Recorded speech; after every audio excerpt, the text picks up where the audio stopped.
morning. Today I would like to start by making a couple of comments on the lecture of yesterday. So yesterday we were discussing LDPC codes. And in LDPC code we had a probability distribution of a set of binary variables. And that probability distribution it had two ingredients. One piece which was the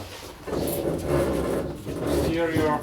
It has one piece which is due to the data, the message that we have received. Y gives some hint what is the value of the bit xi, value of yi is correlated to xi, we use that. And then we had a number of parity checks that was saying that there were some constraints.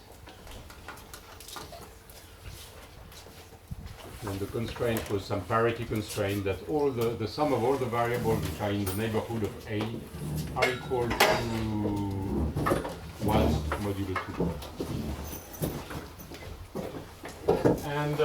And we studied that, we did the analysis, and we found out that there was a phase diagram with some property depending on the level of the noise.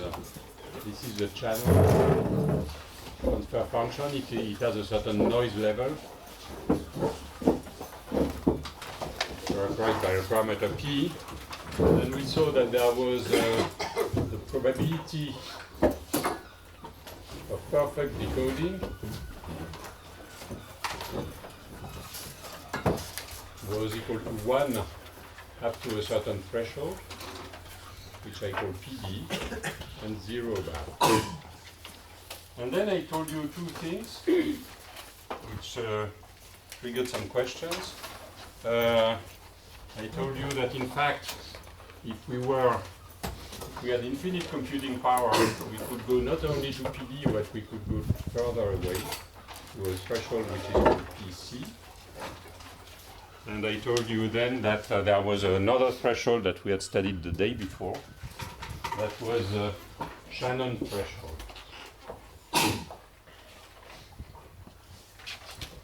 So PC is the best possible that you can do with this type of code, with this structure. Okay, it's intrinsic to the code. PD is algorithmic. So PD is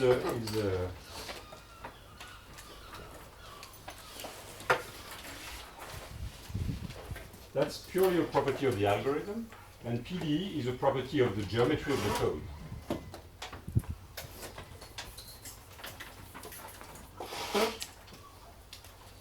That's what in the literature is called MAP threshold, the maximum a posteriori probability.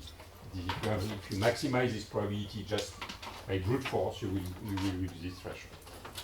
So in practice, of course, the PD is the only one that you use because you want to have you don't have infinite computing power. You don't have you cannot run exponential. You cannot run algorithms that take exponential time.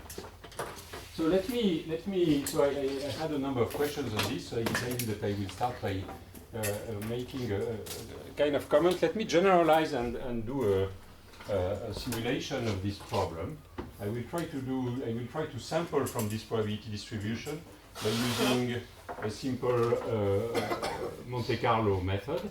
And for that, let me relax this constraint and say that I will define here a finite temperature version, and I will call it e to the minus beta sum of EA of x.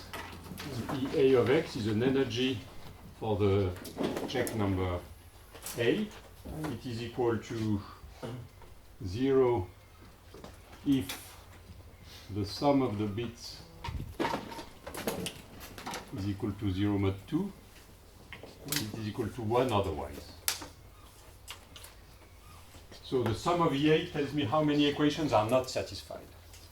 It's an energy, it's a penalty, it's an error function. Okay? So now I have a well-defined probability measure, binary variables and so on, and I can do what at least physicists will tend to do when they face such a probability distribution, is sampling from it. So you sample through a Monte Carlo procedure, I don't. I expect that everybody has some familiarity with the Monte Carlo algorithm. So basically, you propose a change of the variable xi, and you accept it or not with a weight which gives you at equilibrium the Boltzmann measure. Okay?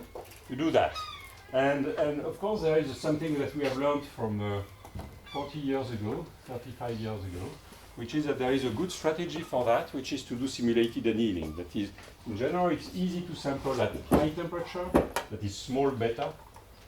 But of course, beta equals 0, it's obvious, it's very simple. You have independent variables, so you can sample very efficiently. But then when you increase beta, it's a bit more complicated to equilibrate the system. And so we will do an experiment. You can program it if you want, and you measure the energy, the average energy of the system as a function of temperature.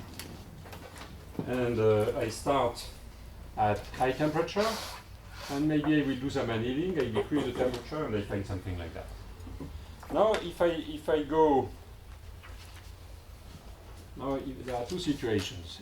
Imagine that I am at P less than PD.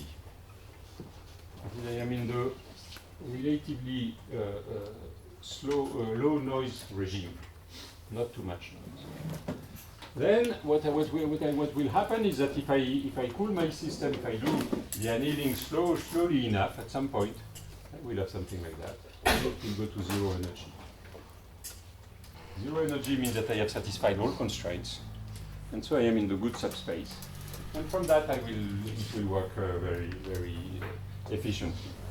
Now, if I rerun the same code at P larger than PD, I start to do some annealing. I find this. Then I do much slower annealing. Instead of decreasing the temperature by 0.1 at each step, I decrease it by 0.01 and by 0.001. I do very, very slowly. And each time I do 10,000 Monte Carlo steps and so on. And what I find is something like that.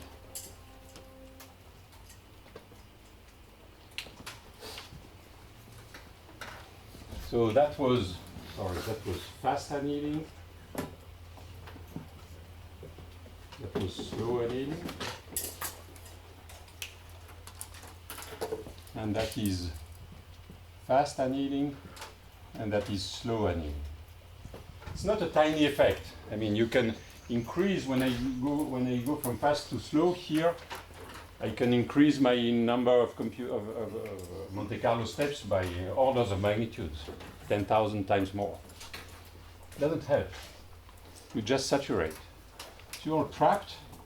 You get trapped in a region where you have a finite energy. This finite energy, it means that you are not satisfying all the equations.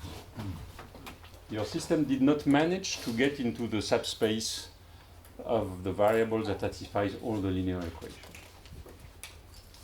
So that is interesting, and actually there is a geometric interpretation of that, and that's something that is, I think, rather important. That's why I wanted to make this comment, and also the transition to the next to the lecture of today. That is this algorithmic threshold. When you compute an algorithmic threshold, by definition a priori you say, well, it's a property of an algorithm. But maybe someone comes with another algorithm and it will be easier and it will be more efficient and so on.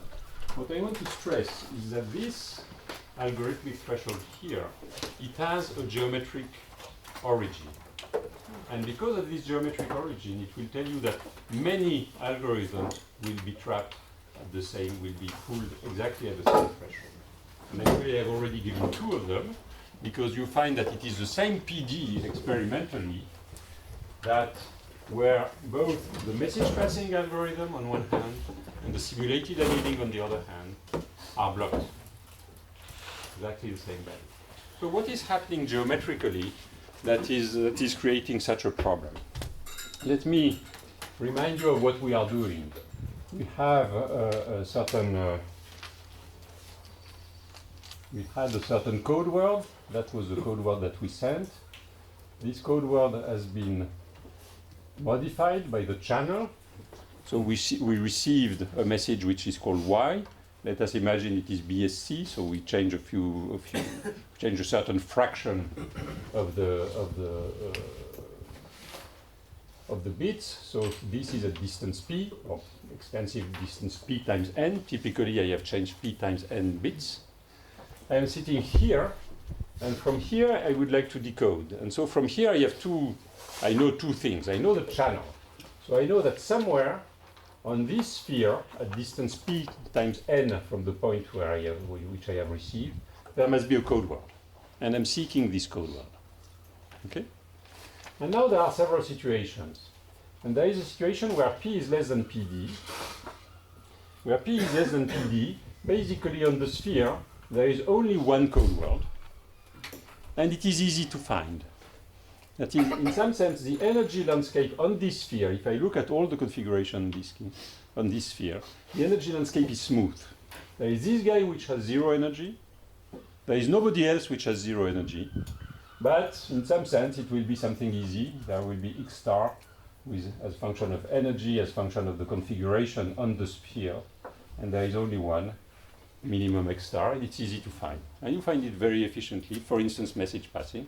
Monte Carlo will do it also, but in a much slower way, of course. But then you can run the message passing, and that's what you implement in the end you implement that in your cell phone because it is fast. Okay, that was a situation for p less than pd. Now there is a situation with p in the intermediate range.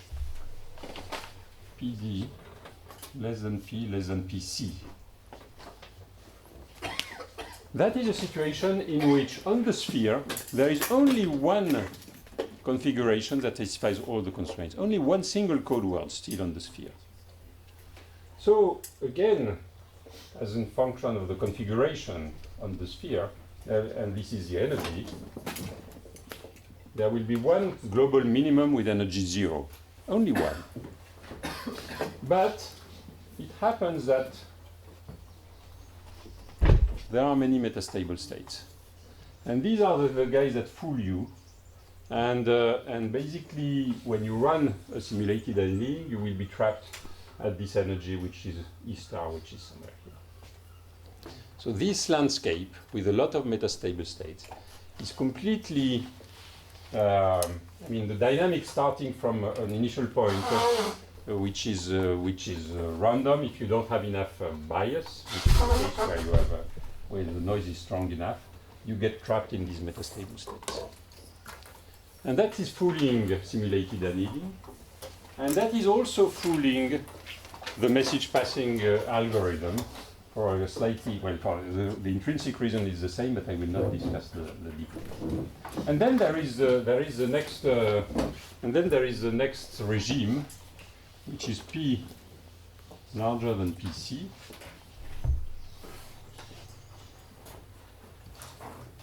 And then when P is larger than PC, then it becomes very bad because you have a lot of code words on the sphere. So you have a lot of ground states. Maybe you will have metastable states.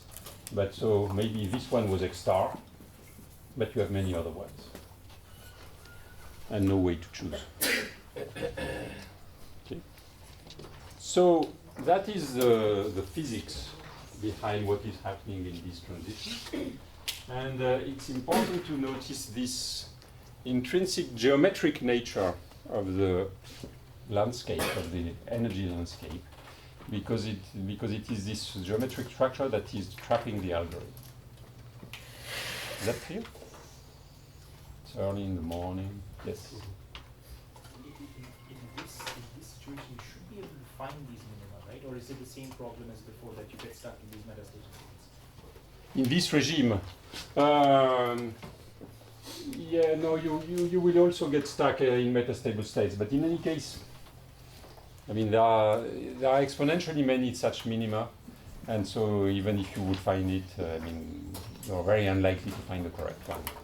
In this case, it just tells you that you have no way to choose between the.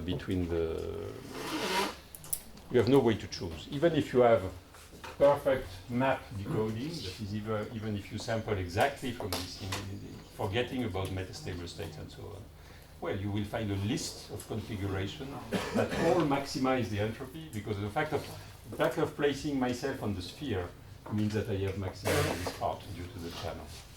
And then the rest means that there are many solutions, and you have no way to choose. It's just hopeless. The code does not work.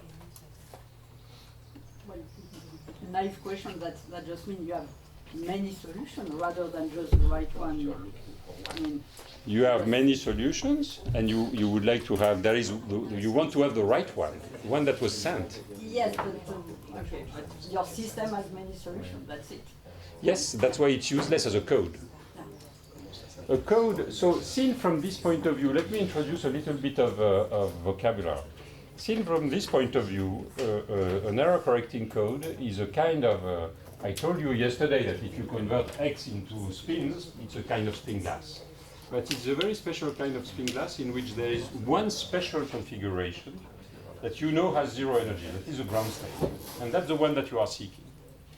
And when you are in the intermediate region, I go back to the intermediate region, then basically what you have is energy configuration.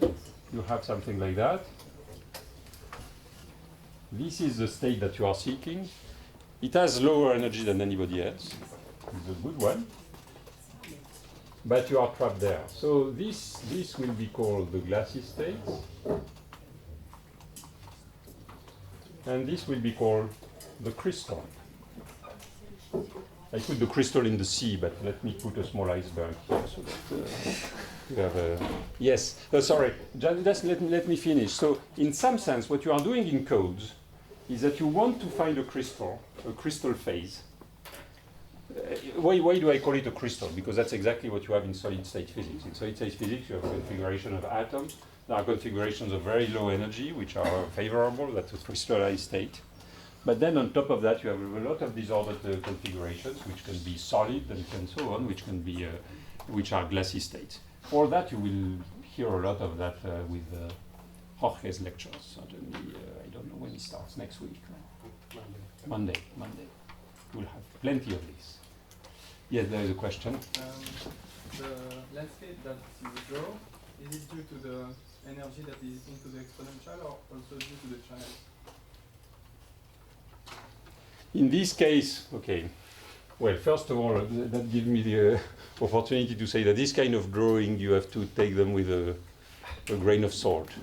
Because actually a lot of the complexity of what we are doing is related to the fact that we are in a large dimensional unit hypercube. It's a very simple object, but you have to get used to it. And drawing it in 2 dimensions or even on a line like that is a very bad thing. No, here basically what I have done, when I said I go to Y and I look at the sphere at this distance, it means that I am taking all the configuration that for which this weight here is always the same and it's maximized. Is I know the channel. The drawing here with the sphere, it goes with the BSC. In the BSC, you have this property that you send a bit and it's flipped with probability P. So you know, because you are a scientist, you know that if you have sent n bits, you will have p times n bits which are flipped with high probability. And so you know that the maximum of the product q of yi divided in conditional to xi, it will be for the xi which are at distance pn of yi. So I have already maximized this part, and I'm looking at the rest. Okay? Back to the same question, why physically, for me it's not shocking that you have a system where you have several crystal states and you cannot choose which one? I don't know. I don't say there is nothing shocking in that. Just, The system is like that. You can perfectly study as a physics problem a code with p larger than pc, and it will have many ground states. And there are actually other fields of science, which is a constraint satisfaction problem, in which you are interested precisely in that. If you look at the satisfiability problem, which is a constraint satisfaction problem in which we have variable and constraints, and you want to find a solution which satisfies all constraints, typically you have a regime in which there are many, many solutions. You lose uniqueness. And then you want to identify the point where you have just too many constraints, and you lose the possibility of having solution. And you have a transition from many solutions to zero solution. That's very typical of constraint satisfaction problem. What is very specific in codes is the fact that you have the crystal. And that is related to inference, and we will discuss that even today. That is, you have a very specific thing in inference. In inference, you have a target, you have planted a specific configuration. In the code, they have planted a very specific configuration. It's the code word that they have sent. And that's the one that I'm seeking. And either I find it or I don't find it. So you may have a situation in which you have many other solutions, but as a code, your target is very, code is a dummy thing. I mean, you just want to find the thing that it has been sent, nothing else. Okay?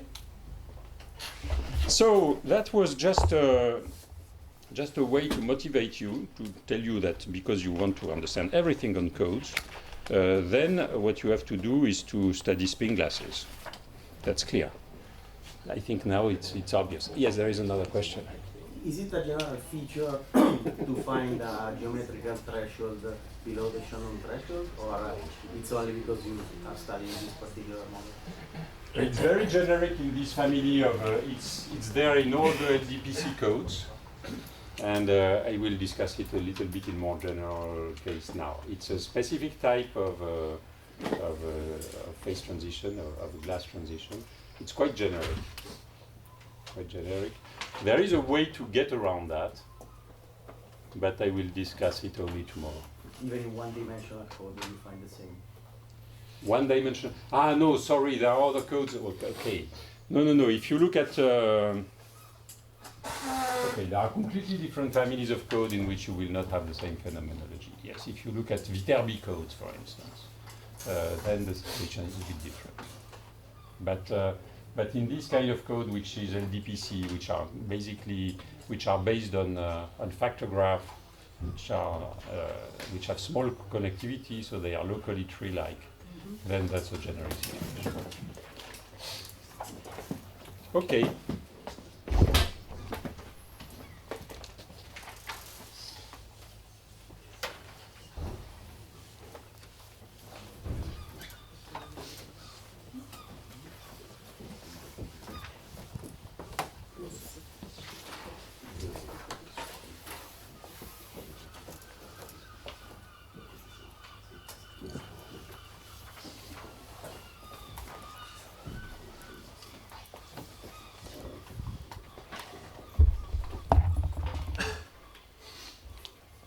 So today I want to tell you a little bit more about glassy phase, and I will do it on the case of spin glasses. I mean, codes are one example, but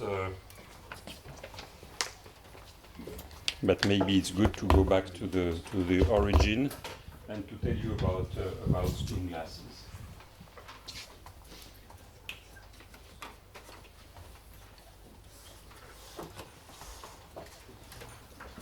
So spin glasses were, first of all, they exist. They are materials.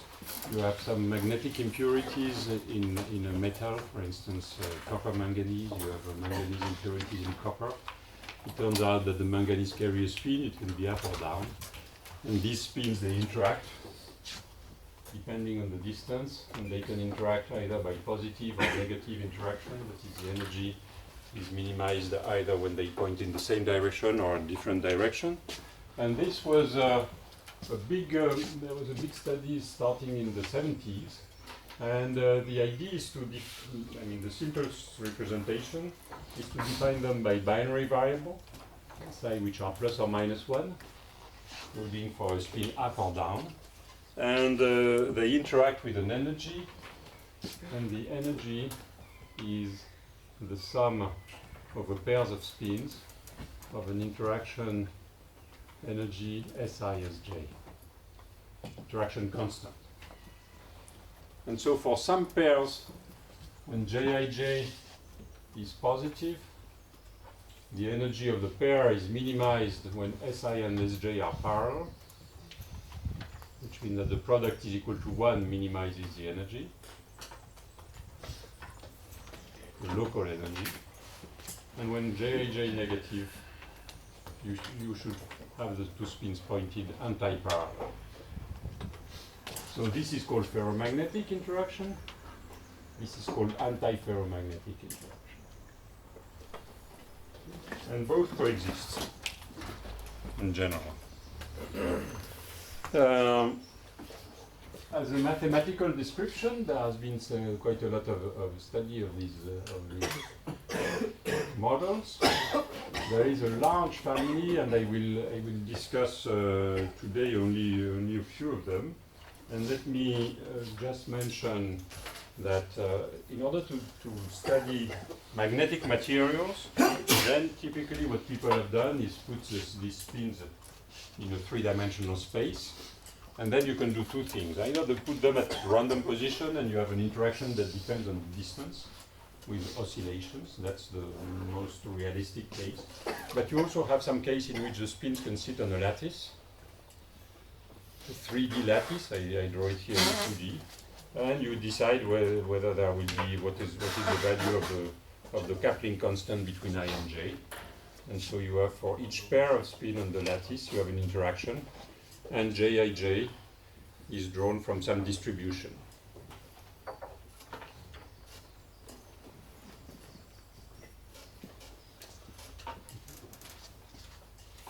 And basically, what you would like to understand is what is the physics of such a sample. So you have a sample.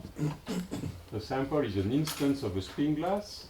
The sample is given by the set of all the coupling constants, Jij, and you would like to understand its properties. So the properties are given by what is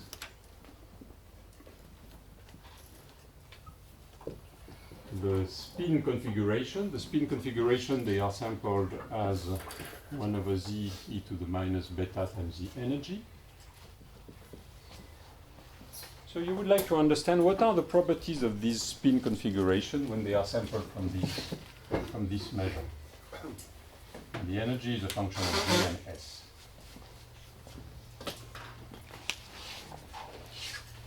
So you would like to understand if there are phase transitions. You would like to compute the free energy, which is minus 1 over beta log z, and so on and so forth. Many physical properties of this system. So now the weird thing is that if you have a sample with 10 to the 23 spins, you have many couplings in this sample of the same order, and so you have 10 to the 23 different problems. And so you can say that now it has become hopeless because each set of J is a new problem. It turns out that there are interesting properties for these systems, which is the fact that if you draw Jij distributed from some distribution as IID variables, then there is a property which is called self-averaging, and the self-averaging property tells you that generically all the samples of J that you will draw from this distribution, they will behave the same. So for instance, there will be a concentration property, which is that the distribution of Fj over n is peaked around one single value F with small fluctuation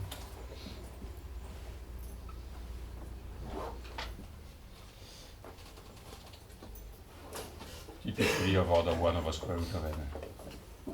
So that's nice, because it tells you that you can do science. And in fact, that's what you find. That is, you dilute manganese in copper, and you do a measurement of whatever you like, specific heat, magnetic susceptibility, or things like that.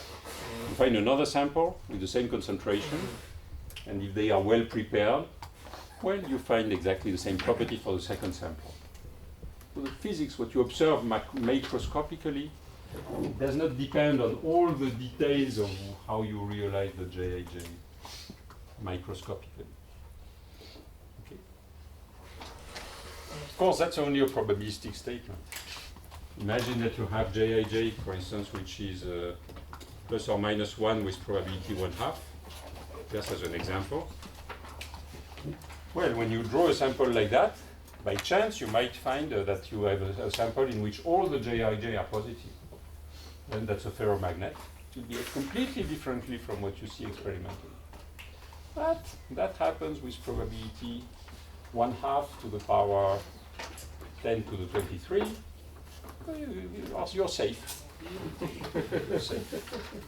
1/2 to the 10 to the 23 is a number that. Okay, so models. We will study. So I was telling you about this model here. It's called Edwards-Anderson model.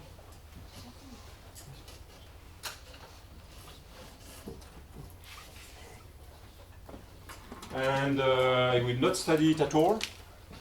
It's a very complicated problem.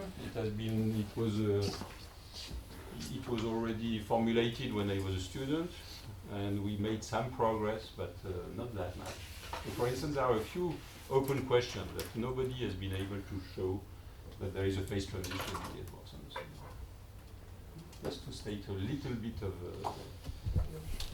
in the basic questions, they don't have a proof. Of course, there is a lot of papers. I mean, there are 10,000 of papers, but still.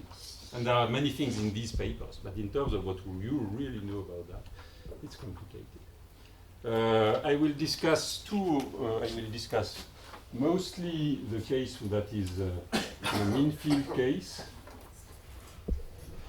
which is called the SK model, Sherrington and Kirkpatrick.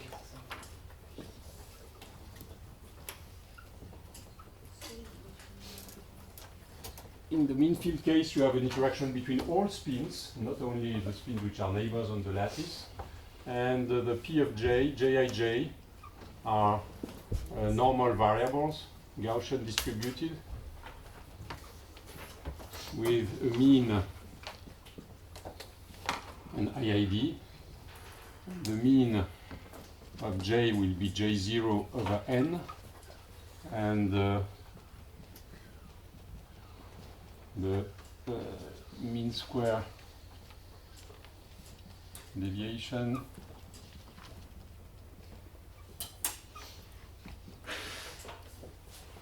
is 1 over N.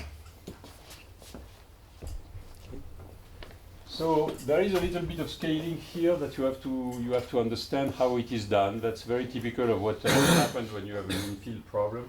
If you look at the spin number, the spin SI, it sees a local field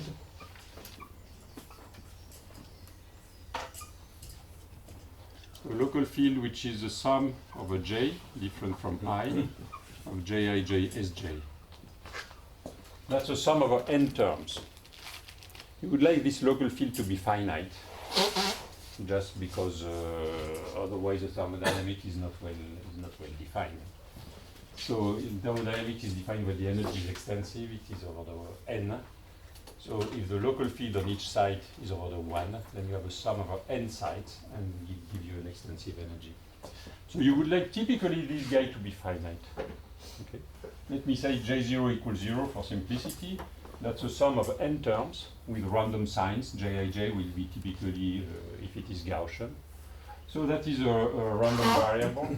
And you see that in order for it to be finite, well, the J must be over the 1 over square root of n. Because it's the sum like that, it's over the square root of n times the typical J, let's say. So that's why it's the typical J is over the 1 over square root of n. Okay? Not so much, not so much. Should I do it? Take J0 equals 0 to start with, it will be easier. There is an assumption of weak correlation between S and J. Yes, yes. Yeah, I will discuss all that. At this moment, I am just saying how it scales, let's say. How it scales. If J and S are not correlated, then, of course, it's a sum of n terms it's a random walk. You have the typical result is square root of n. So if you want it to be order 1, the j itself should be order 1 of square root of n. Is it fine? Is it okay? And then I will also discuss one other case, which will take us a bit closer to the codes, which is SI, which sit on a local, which has a finite number of neighbors. So, for instance, I could have a random regular graph.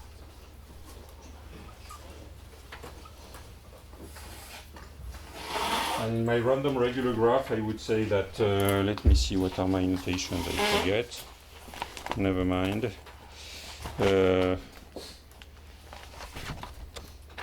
I will assume that each spin has k neighbors.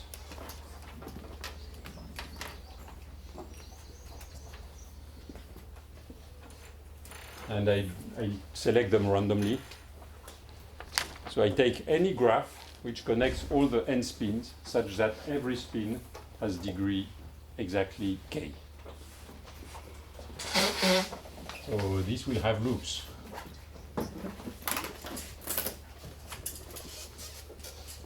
That's an ensemble. You could also take an Erdős-Rényi graph in which you decide that the edge between two spins is present with probability c divided by n. And then the average degree will be c, but it will fluctuate. The same kind of local structure. All these are locally tree-like graphs.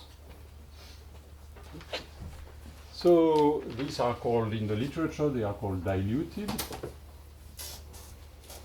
And this one is called infinite range.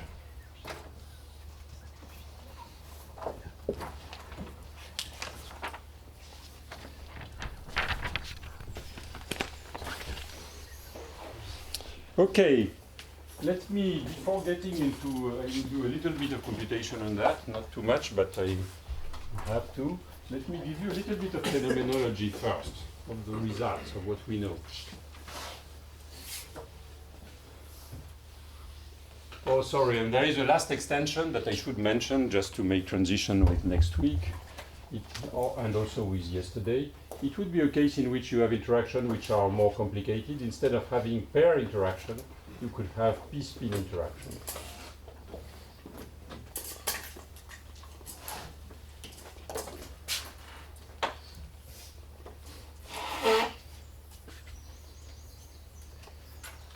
P equal to 2 is the usual spin glass.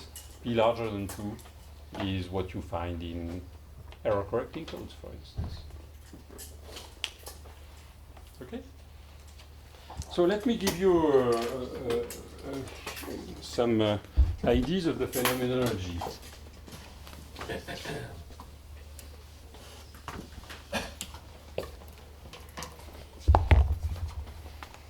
So you are interested in actually what was realized is that what happens in spin glass is that typically you will have at least two phases. You will have a high temperature phase where the expectation value of the spin is 0. So the spins are not polarized. And so it's what is called a paramagnetic phase. It's exactly what you have also in... Sorry, so this expectation value, it is with respect to the Boltzmann measure. So typically, you draw a sample, you measure the magnetization, that's the local magnetization, and it is 0. And then when you go to lower temperature, there may be cases, and that's typically the case in all these models, in the Sherrington-Kirkpatrick, in the random regular graph, in the p-spin. You will have some temperature where you start to acquire a spontaneous magnetization. But the thing which is a bit weird, and that's why it has taken so much energy to understand what happens in this system, is that in a ferromagnet you have exactly this kind of thing. But in a ferromagnet, you have a temperature where they start to all polarize up. all the spins point in the same direction, and you get a magnet. That's the usual ferromagnet. Here, every spin sees a different environment, and every spin decides that dynamically, instead of flipping here, spends most of its time up. The other one will say, I will spend most of my time down, and so on and so forth. This is induced by the interactions. And so, in order to characterize, what has been understood is that really there is an important object that should be studied, which is take two configurations at random and study how they differ. So I will do it in the following way. I will define a function which is a distribution of overlap. And this distribution of overlap, I define it as such: expectation value of a j, and the sum over two configurations, S and S prime. I draw S from the Boltzmann measure.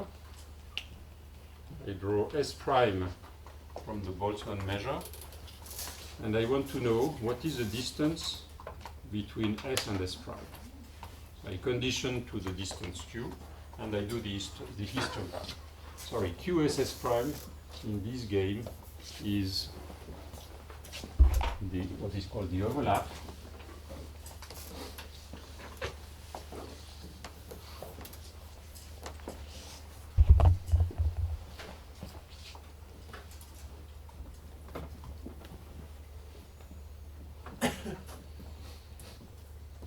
It's a measure of the distance. The overlap is a projection of one spin configuration to the other one.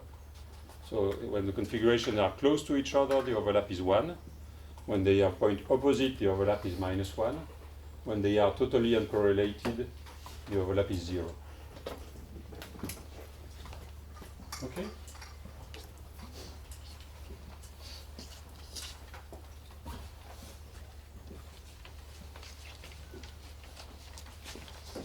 Now, this object, sorry, this object is a very important object. It has been realized that in these spin glasses, really the basic order parameter, it's not the magnetization in the ferromagnet, but it is this distribution. It is, you need to have two replicas. Start to introduce gradually the name. Be careful because it will invade your brain. You introduce two replicas of the system, and you just want to understand what is the distance, what is the statistics of the distance. So, for instance, of course, this order parameter you could do it for many other problems. For instance, do that for a ferromagnet. Study your favorite ferromagnet. Well, in the ferromagnet, you would find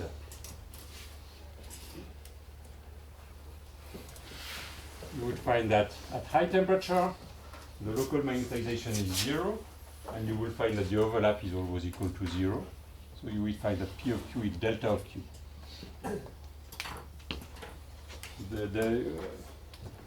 I hope, oh yes.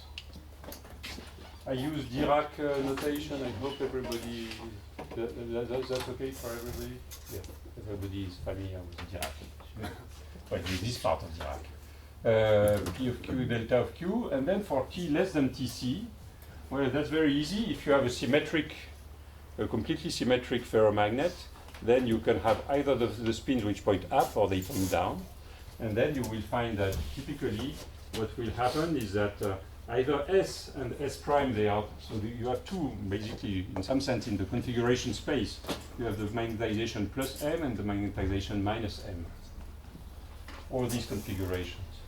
And there are two situations. Either you sample the two S and sigma from the same cluster or from different clusters. And so you will find that P of Q, it will be 1/2 delta of Q plus M squared minus plus delta of Q minus M squared. That would be the P of Q that you get for a ferromagnet. So,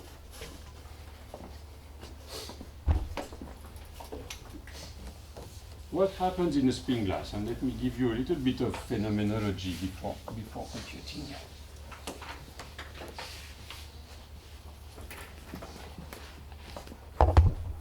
Well, first of all, it should be understood that already the width of this distribution is an interesting object.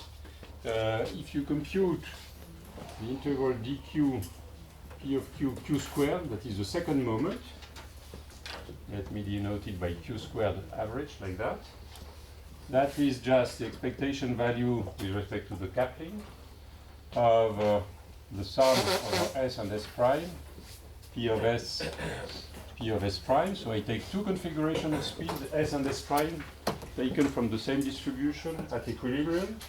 And then the overlap Q squared, it is equal to 1 over n squared, sum over I and j, Si, Sj, Si prime, Sj prime. So I can also write it as 1 over n squared, sum over I and j, Si, Sj, expectation for one guy, and the same for the other one, so it's Si, Sj squared. Expectation value of the j. So that is a certain correlation function. SISJ gives me the correlation between spin I and j. But because it is a spin glass, when I know that I points up, I may have a correlation with spin j, but it does not tell me necessarily that j points up. It will tell me that there is a correlation between the two. The correlation might turn out to be anti-ferromagnetic. So in order to measure the global level of correlation, I need to compute SISJ squared. So that is something that is defined. So we define typically the spin glass susceptibility is defined as 1 over n sum over I and j of SISJ minus SISJ squared. And so this is the spin glass susceptibility. One way of understanding that it is a susceptibility is the following. I will not do the computation, but imagine that you have your system and you add a small perturbation. And the perturbation would be to add a small local magnetic field on each spin, and the local magnetic spin would be tau j times epsilon, a very small field, but a field that is site dependent. And you would like to understand basically what is the variation of the magnetization on site I with respect to this small change Bj, the linear part. And that is what I call chi ij. And if the tau are drawn independently from 0, 1, you will find that this variation and how it depends on the distance is monitored by this chi-sg. The chi-sg is really the good measure of the correlation between the spins. It's a computation that I have no time to do because I see that it is I will be running late otherwise. So this tells us that when we start to develop a finite width of a P of Q, it also means that we have a diverging susceptibility. And a diverging susceptibility means that you arrive at a phase transition. So now let me tell you what has been found in various models for this function P of Q.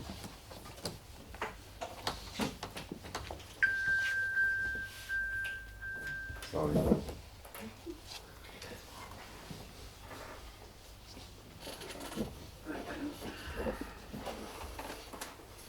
Basically, at see from far, summarizing 20,000 papers, what happens in spin glasses is that you have two categories of spin glasses. In the first category, which I will call continuous transitions, and you will have the following regime. As a function of temperature, there will be a high temperature phase, And in the high temperature phase, you will have that the spin configurations are uncorrelated, so you find that P of Q, I will draw it. P of Q is just one single delta function, we put it like that. So at Q equals, even it's at Q equals 0. It's even easier if there is a symmetry in the problem. If there is, that would be at Q equals 0, or it could be at a finite Q if I have an external magnetic field, doesn't matter. There is a single peak. Means that you take two configurations at random and they are at a fixed distance. Okay. If there is no bias in this system, if there is no external field that polarizes the system, the overlap is just 0. They are totally uncorrelated. If there is a global magnetic field that you could put that tends to align the configuration, the overlap will not be 0, it will be one given number, Q. But again, generically, you take two configurations at random, they fall always at the same distance. And now what you will find is that at some, so that will be the Q. Okay. Let me draw it precisely. I have a P of Q. I assume, for instance, that I have a magnetic field, and there is one value of Q here, where the pair always sit. And then what happens is that if you go to low temperature, P of Q develops a structure which is typically of this type. It will have a certain delta peak at a certain Q max, a certain delta peak at Q min, and a full continuous part.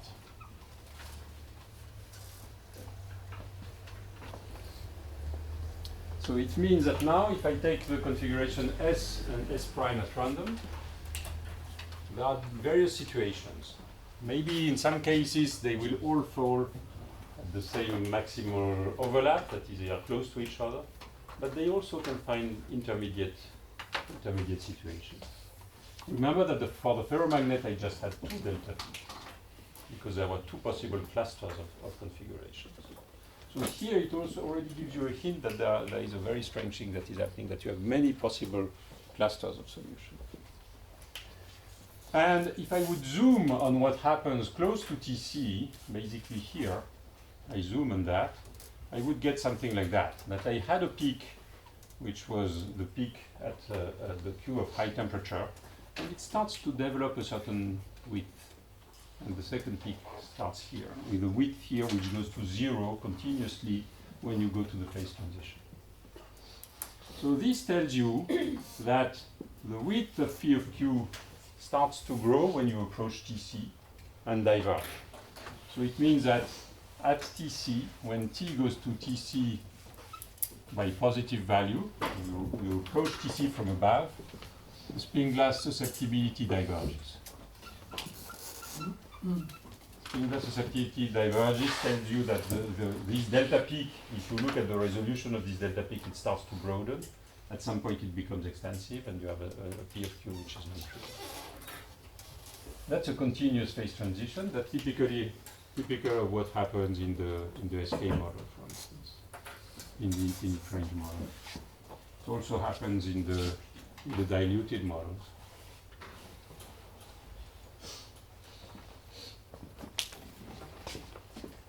Whether it happens for the Edwards-Anderson in 3D is unknown.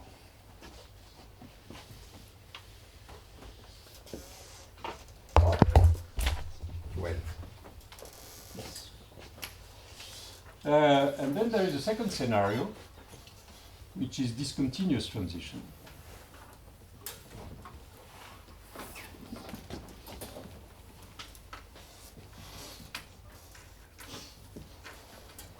And in the second scenario, what happens is the following. Let me draw the same kind of drawing.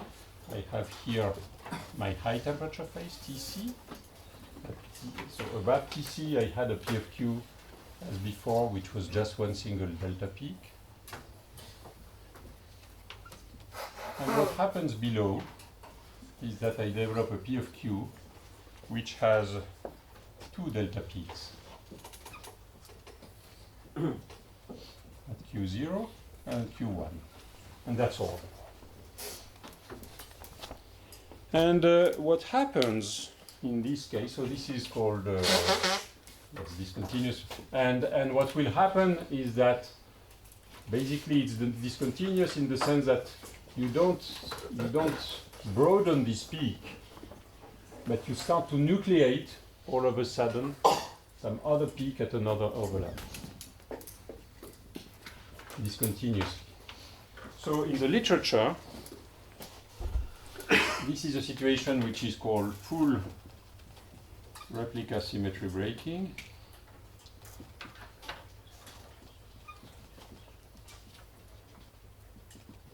And this is a situation which is called one-step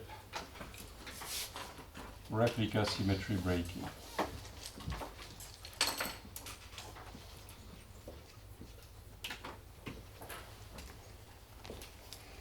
So, why it is so? It's because of the replica method that we'll discuss later. Let me explain a little bit what it means here. What it means is that if I sample the spin configuration, geometrically in the space of configurations, now I look at the space of configuration, this will tell me the following. In general, when you have a single peak, it means that generically, when you take configurations at random, they always fall at the same distance q. Okay, so there is that's very easy. For instance, if I have imagine that I have a much simpler problem when I am drawing configuration, just spin configuration at random from a measure sum of HI, then I will find that the SI that I sample from that, they are at a certain given distance generically. That's easy.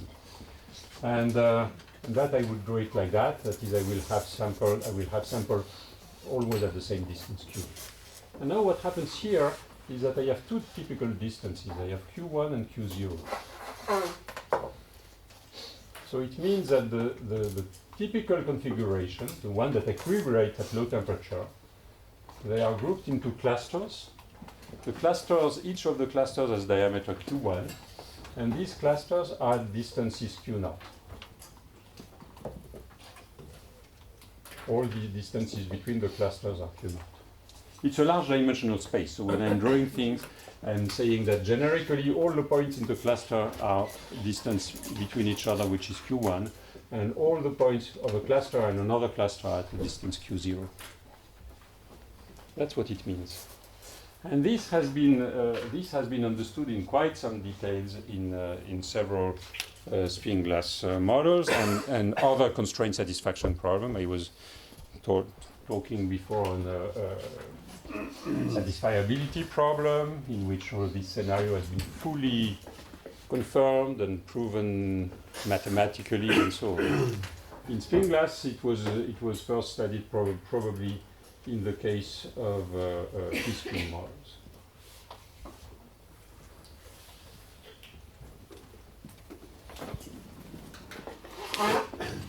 Or Potts models, actually. Yes.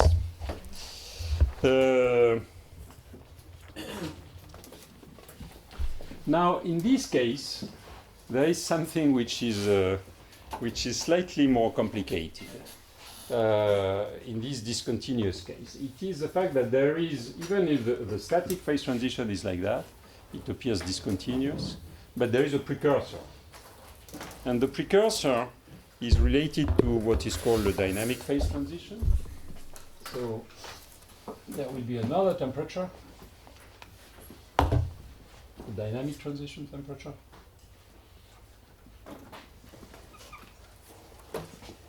The names are not random. So the TD here is not by case that it's called dynamic, and that the PD of the code was called dynamic, and the PC of the code was named PC because this one is named TC. So we will make contact with all that gradually. So what happens in this intermediate phase between TD and TC? What happens is that there is already a structure in clusters, and you start to have many clusters.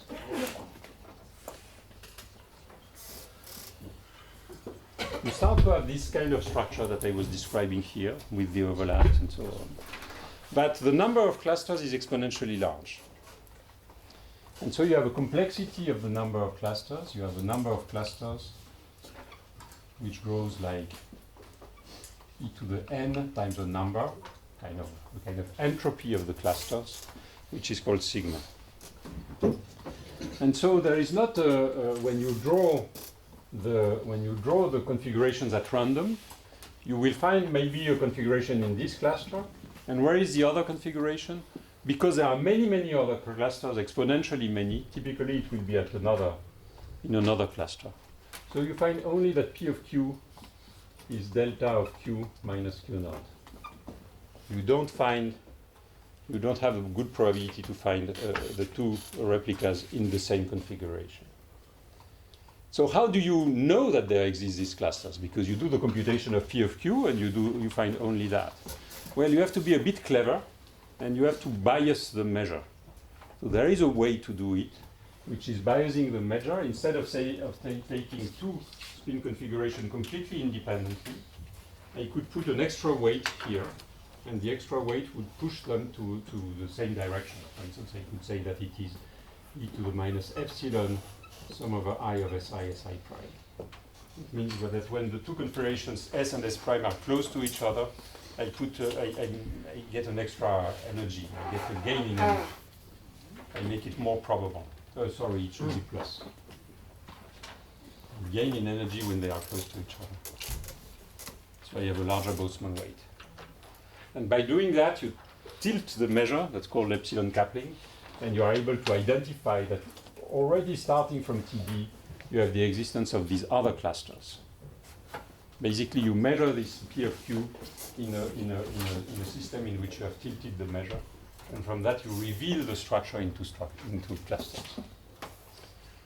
Okay, that's what I want to say, because maybe I will not go too much further in the details of the phenomenology. I would like now to give you a little bit of the technique.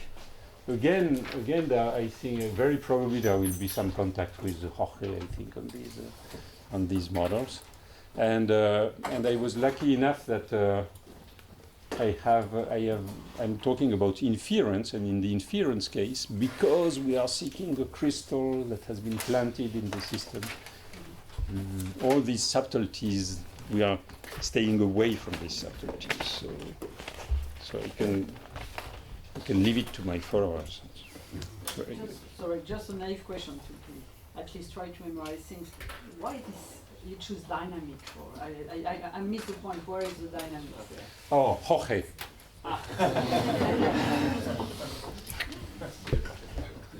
Long story. Long story. No, sorry. I should say one word. I cannot leave you just like that. Just because you take one of these P-spin models and so on, and you do the Monte Carlo. And you see how the Monte Carlo is cooling down. And you will find exactly the same phenomenology that I had before. That is, when you are here, you get trapped in metastable states. You get energy as function of temperature. So these clusters, they are not yet dominating the Boltzmann measure, but there are many of them. And because of that, they will trap the dynamics. The dynamics starts to freeze at that temperature, and not at that one. And this one is a condensation temperature that is extremely hard to see numerically, actually, because you cannot thermalize in this window, because you have all these states, and there are many of them. Okay, roughly speaking. But Jorge will spend 12 hours on that. Okay. The approach TD from the right, the delta peak is at Q. I mean, to the right it's at Q1. Q0. To the right it's at Q0. It stays at Q0, but to the right it's also at Q0, but the Q0 has no structure yet. It's just you didn't. Okay. The value of Q0 is changing. Sorry. The value of Q is continuous. That's the question? Yeah. It's shifting as you change the temperature. Yes, it changes with temperature. In general, it changes with temperature. It depends on the model. Okay, that's okay.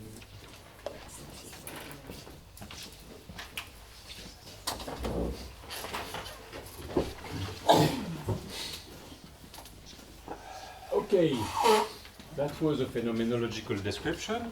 I want to spend 10 minutes on 20 minutes on technique, 10 minutes on cavity, 10 minutes on revetos. That's enough.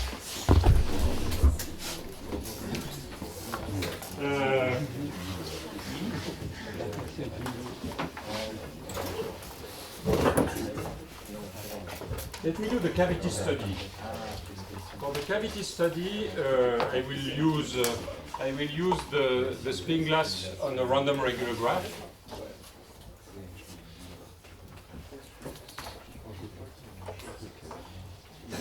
On degree k. So I have my spins, they interact. So in terms of factor graph, it goes in the, yesterday I gave you a very strong tool, which was analyzing any graphical model. It's a model with local variables and local interactions described by a factor graph.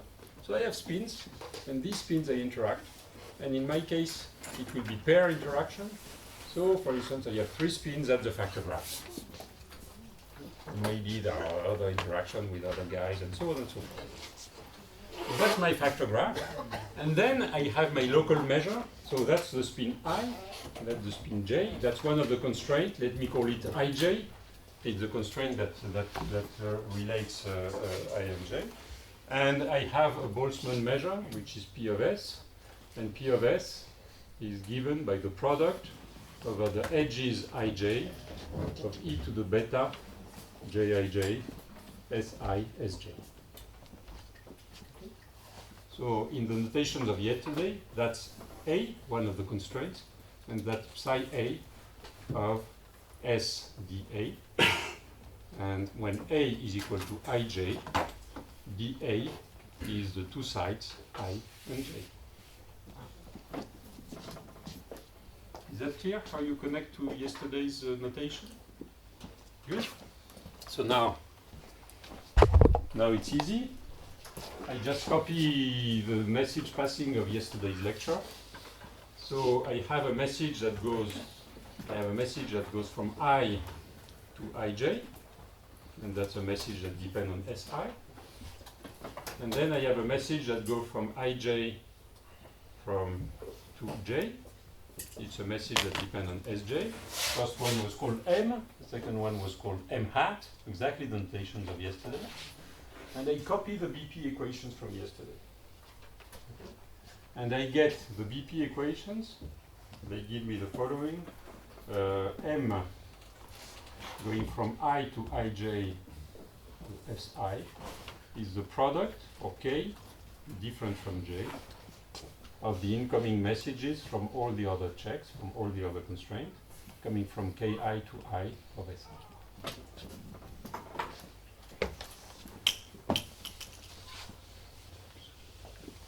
And then I have the m hat, which goes from ij to I of si, will be the sum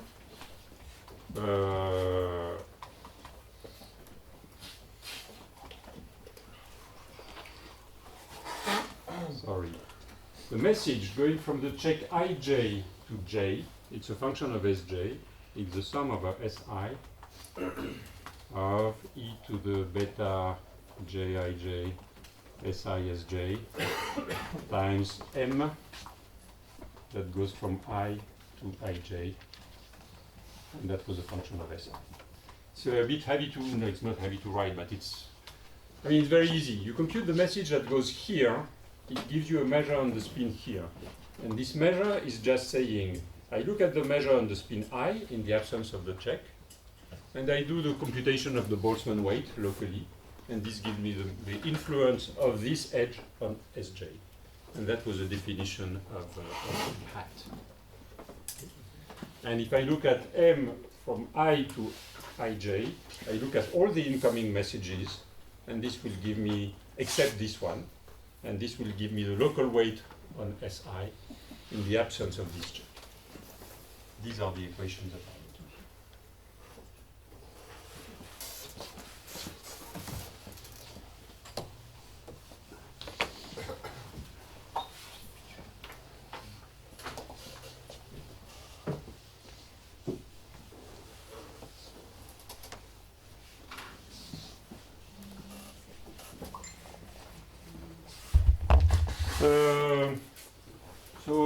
case, it is easy to write. I will write that M will use the following notation. The message sent from the spin I to the check ij, the function of Si, I call it e to the beta h I to j Si. It's a message. A message is a probability distribution. It's a probability distribution of a spin. A probability distribution of a spin, because the spin takes only two values, I can write it as the exponential of the spin times something. Okay? And the something, I call it a magnetic field, H, that goes from I to J. So that's just how I denote, that is, my message is a number. It's a magnetic field, a scalar. Okay. I can plug that into these equations, and after 2 lines of computations, I will get the following update equation. We say that H from I to J is equal to the sum of K in the neighborhood of I except J of a certain function of JKI and HK to I. Is in the end, everything boils up to messages sent on the edge, and on each edge I have a magnetic field, and the magnetic field is updated with respect to this rule. And the function f, you can write it. It has the following form. It is equal to 1 over beta a tanh of tanh beta j times tanh beta h.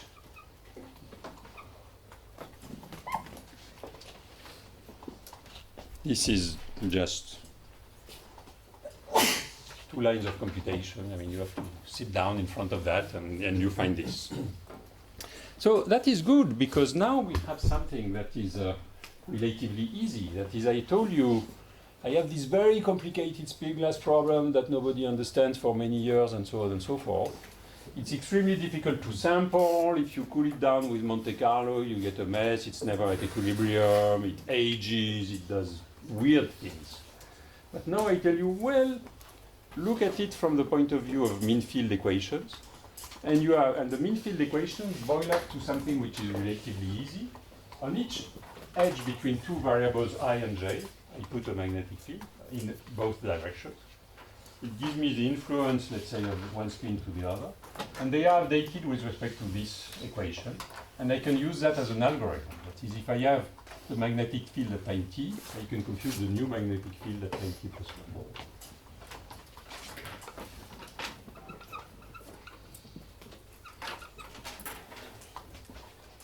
So this gives me, exactly as I was using in code, this gives me an algorithm. Of course, let me just finish and I come to the question afterwards. You could tell me, well, imagine that this converges. Whether it converges or not, you will ask me the question. I will tell you in general, I don't know. But you can run it on your computer. It's a few lines of programming and you can do it. What do you do if it converges? Well, in the end, what you can do is you can look at the local measure. How does it work this way? You can look at the local measure, mu I of Si, and the local measure will be e to the beta Si times the sum of a j of hj to I. So the local measure, no, sorry, it's not correct. The local measure is this thing here, where hi is the sum over all the neighbors of I of the incoming message jki hk to I. So once I have converged, I can compute the local fields. Once I have the local field, I have the local measure. And I can compute the marginal, I can compute the local magnetization. So now here the graph is still tree-like, locally tree-like. Yeah, it's a random regular graph. So it has degree k, and you start from a spin, the same argument as yesterday, it's locally tree-like. Doesn't mean that the method is correct. I mean, it is not correct, but for some other reasons. Now you can do one thing, which is do the cavity analysis. I'm just copying what we studied in what we learned in codes. The cavity analysis was a statistical analysis of the messages. Okay, so that's easy. I say, okay, taking an edge at random on my graph, I have a directed edge at random. I have a message on that, and I can say that they are drawn from a certain probability distribution PT of H, which is a probability that if I look on the one edge at random, what is the value of Hi to j on this edge?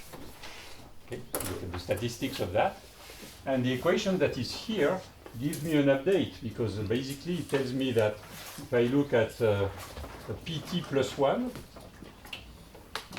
well, PT plus 1 is generated from this equation here. That is, I can have, I will say that H at time t plus 1, in distribution, it is distributed as a sum from I equal 1 to k minus 1 of f of ji hi at time t, where the hi at time t are iid drawn from pt,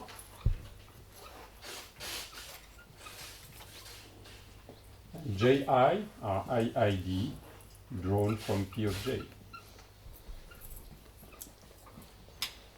So now I have a tool. I can monitor my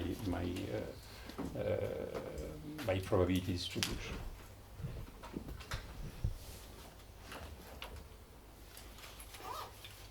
Is that clear? For instance, I could say I start from a completely. I have no idea at the beginning of what is P of H. I start at time 0, and I put some random numbers as messages. This H at time 0. Draw them from a Gaussian. Okay. Now at time 1, how will the messages be? The messages at time 1, they will be built from the following combination. I take k minus 1 independent random number hi from the previous distribution. I take k minus 1 value of the coupling independent.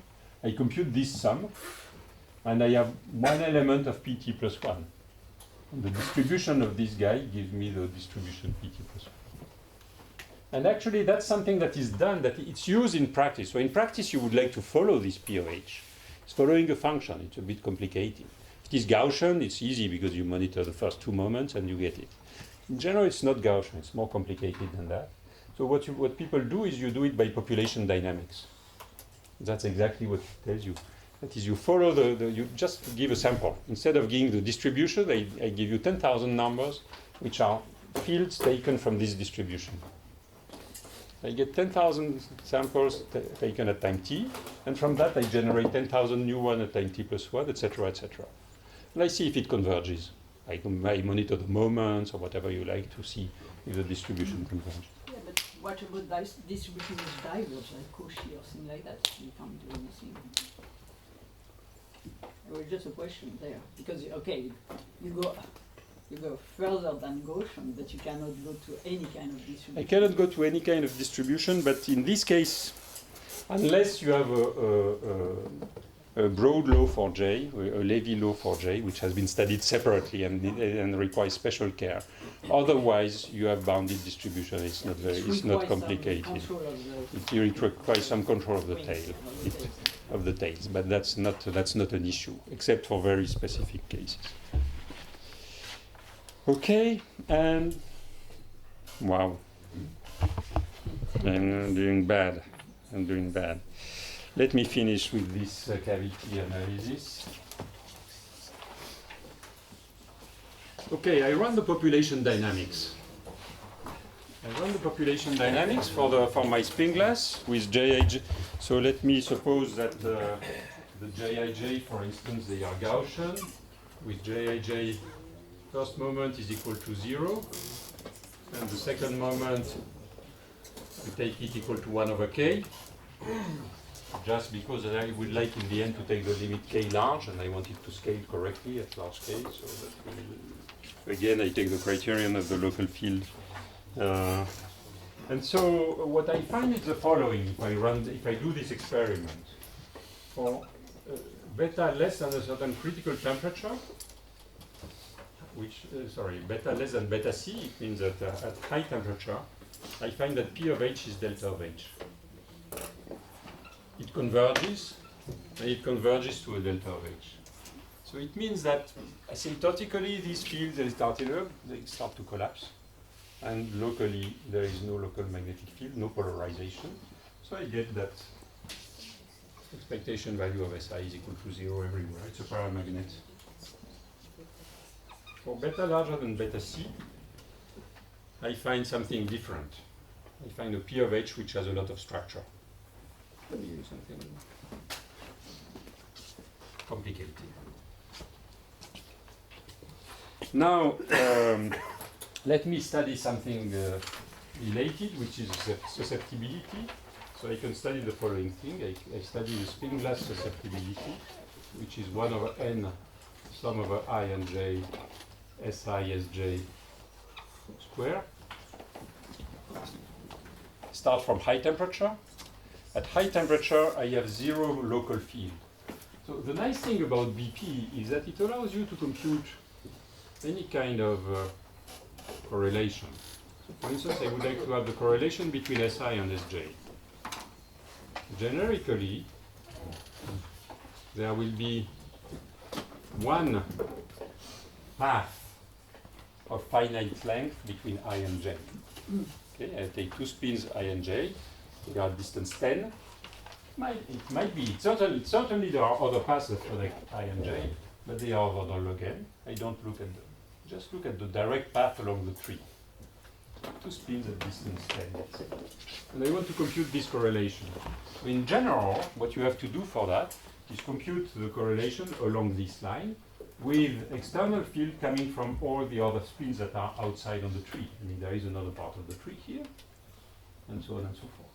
But the other part of the tree is just summarized by having a local magnetic field, which is a field coming from a guide that was K, let's say, in L, that's a field HK to L. So basically, if you want to compute a correlation function, you generate all the local fields here coming from the external worlds. You generate them from your probability distribution. You have it in your tool. You draw them at random. And then you measure, you do a simple computation, which is a one-dimensional Ising model. You go back to your books, and you compute the correlation function in the 1D Ising model. You compute the correlation. Now, there is one case in which it is very easy. It's the paramagnetic phase, because all the fields are 0. And if all the fields are 0, you go back to your books, and you find that Si Sj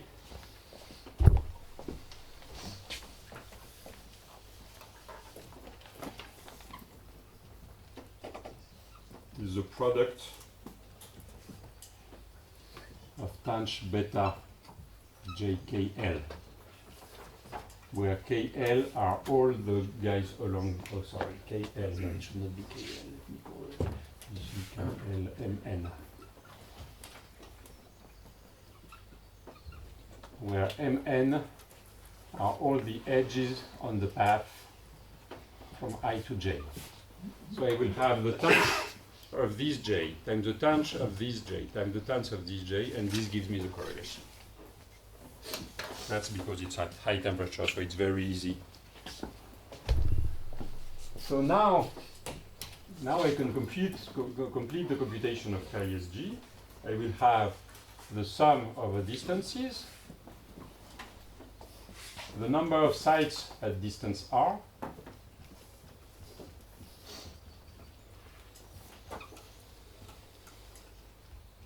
that is, I start from spin I, and at distance r, distance 1, I have this site, I have this site, I have this site, I have this site.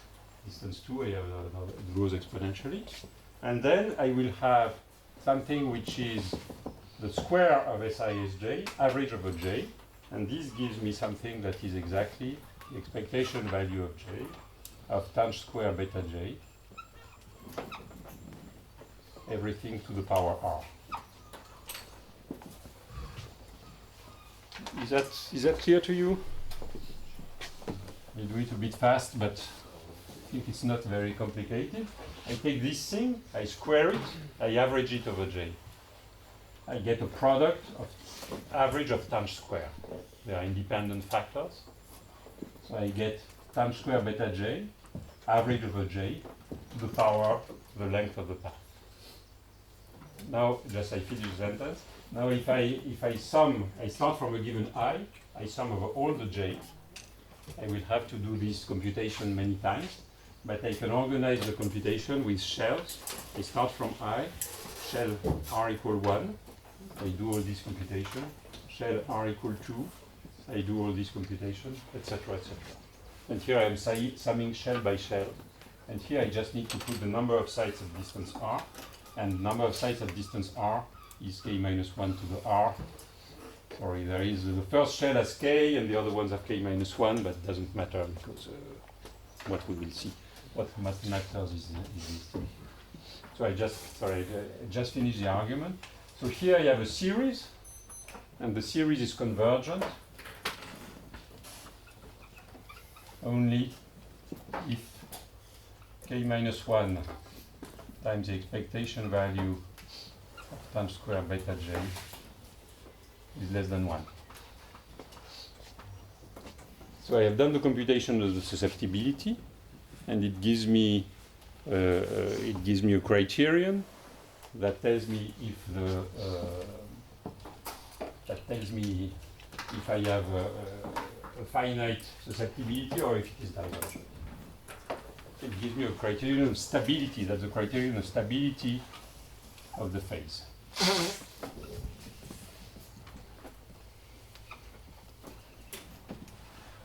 So if I apply that to the high temperature phase, I will find an instability that this criteria at very high temperature it's obviously correct. When beta is very small, certainly this is correct.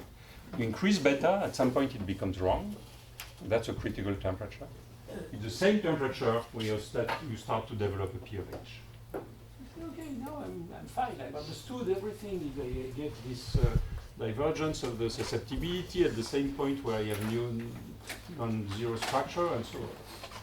Except that, if you look at this criterion, and you plot this quantity here, let me call it rho. You plot rho as a function of temperature, find something like that. It diverges at a certain temperature Tc. And then, of course, you could go on. I mean, you could compute what is rho starting from high temperature phase. You still compute this number. It's above 1. Sorry, this is rho equal 1, which is the instability criterion. But you say, no, I know, because I know that I have run my thing, and I know that the solution is no longer delta of H. So I should take the right solution. I should take the fields from P of H. And I redo the whole computation. I compute rho by putting external fields here. I have to open my book on the one-dimensional Ising model, but I know how to do that. Turn the crank, and I find something which is not completely satisfactory. Is if I now compute the same parameter rho from the solution which is with the local magnetic field which are non-zero, it is better, but it's still above 1. So it means that it's still not stable. So the solution is more complicated. So we have not fully solved the model. Big puzzle. The reason why we have not fully solved the model is that actually we are in a situation which is more subtle. We are entering a phase below Tc in which there is not one single solution to the BP equation, but there are many solutions to the BP equation. Many pure states, what is called. And you have to do something different, and you have to study the statistics of all these pure states. And that's the field of replica symmetry breaking, and that's what I will not touch in the lectures. Not really. I will just hint at it, but not much more than that. But I think at least you have the idea how to solve that. And I'm really running late, but Can I take just 2 minutes to finish one thing? Or yeah. Analytically, you can do quite a lot of things.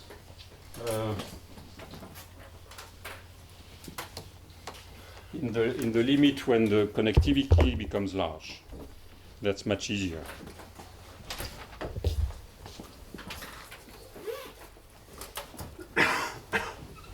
In the large scale limit, you will have the following simplification.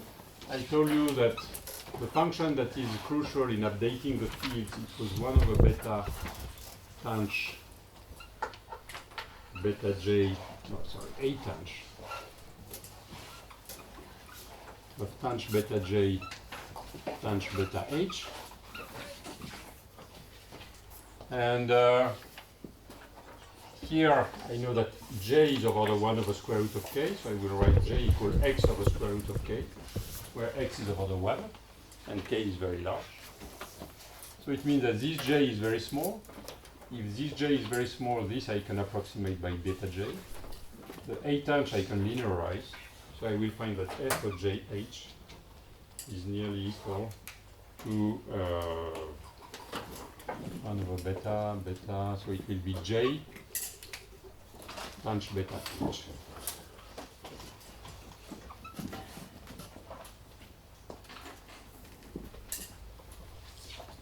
So now if I look at the distribution function, ht plus 1, I told you that it is distributed as the sum a equal 1 to k of f of j a h I at time t.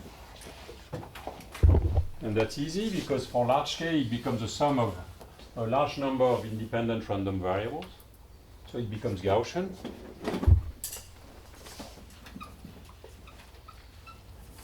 And I can just compute the second moment, h squared average at time t plus 1.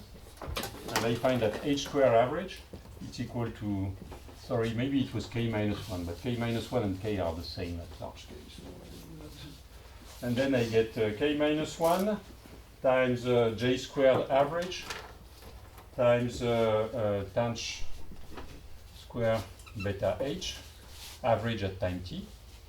So this is 1 over k, k minus 1 over k is 1, so it is equal to tanh square beta h average at time t. So this, I could call it q at time t plus 1, and I get that q at time t plus 1 is the integral of a Gaussian variable, z,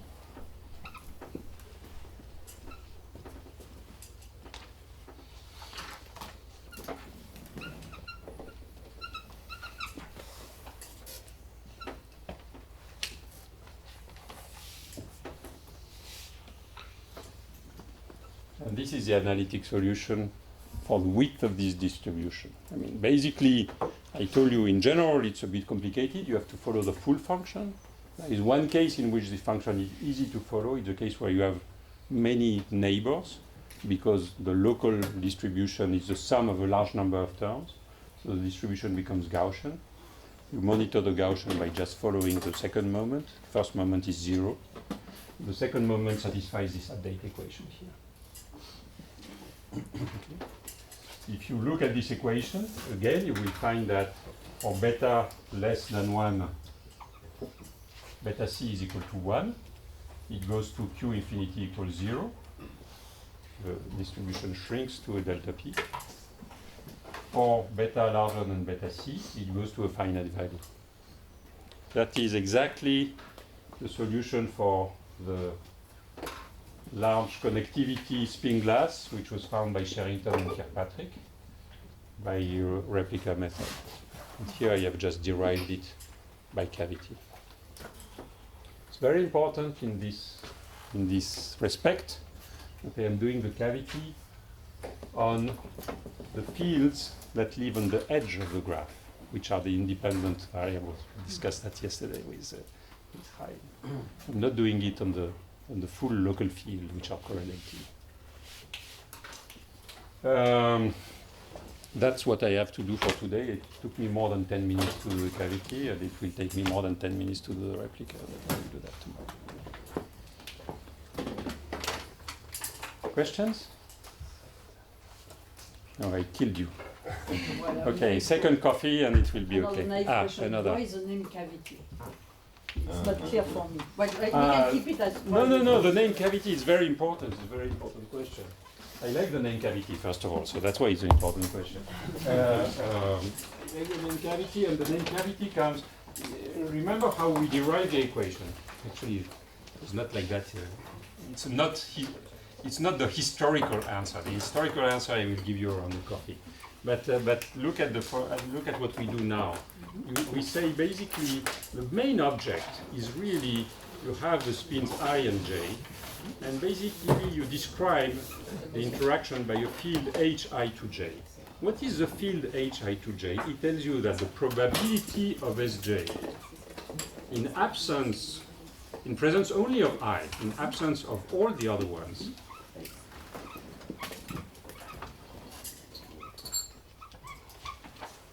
that is, I am killing the interactions from j to everybody else. I'm killing the interaction. I'm just not looking at this part of the graph. This probability, I write it as e to the hi to j of sj. Okay. And that's my basic object. That's my message. So I'm studying messages in which I have dug a little hole in my graph. I take out either one edge or a bunch of edges in order to keep only one. And I follow these quantities. And these are the quantities that are not correlated in the law. So that's at the heart of the analysis, is the idea of digging a cavity. And in a broad sense, it's really... So in the SK model, it was not done like that. It was similar, but not exactly done like that. It was, you have an n-spin system and you add a new one and you want to understand how it goes. But it's a philosophy is the same. And it's somewhat vaguely related to Onsager reaction term, and okay, that's another philosophical question. Thank you. Thank you. Nice.